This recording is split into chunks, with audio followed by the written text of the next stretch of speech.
আগুন লাগার সময় আমি পাশের দোকানে বসে খাচ্ছিলাম, নুডলস খাচ্ছিলাম। তো এমন সময় আমি দেখতেছিলাম এ পাশে বসে বসে, তো একটা গ্যাসের সিলিন্ডার শেষ হয়েছিল। আর সিলিন্ডারটা শেষ করার পরে সিলিন্ডারটা চেঞ্জ করতেছিল আর কি, একটা থেকে ওই সিলিন্ডারের মুখটা চেঞ্জ করে আরেকটাতে লাগাইতেছিল।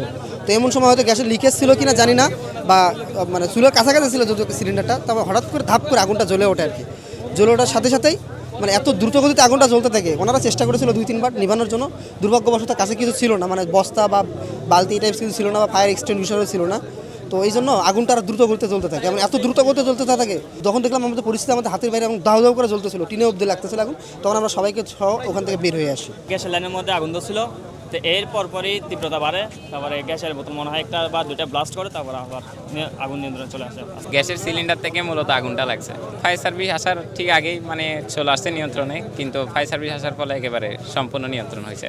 আমাদের নিরাপত্তার স্বার্থে যেগুলো প্রয়োজন সেগুলো ব্যবস্থা নিতে হবে। এখন আমরা সব জায়গায় ঘাটতি দেখতে পাচ্ছি। তো আমরা ভূমিকম্পের পরে আমরা এটা রিয়েলাইজ করছি যে আমাদের অনেক সমস্যা আছে। এখন আজকে এই আগুনের মাধ্যমে আমরা দেখতে পেলাম যে আমাদের কত দিকে সমস্যা আরও বাড়তেছে। খবর পাই যে ঢাকা বিশ্ববিদ্যালয়ের বিজয়ক্ষেত্র হলে আগুন লেগেছে।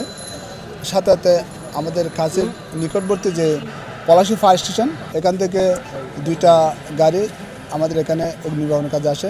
এসে দেখি আমরা যেখানে পিছনে যে গ্যাস সিলিন্ডার রান্নার কাজে ব্যবহার করা হয়, গ্যাস সিলিন্ডারে আগুন।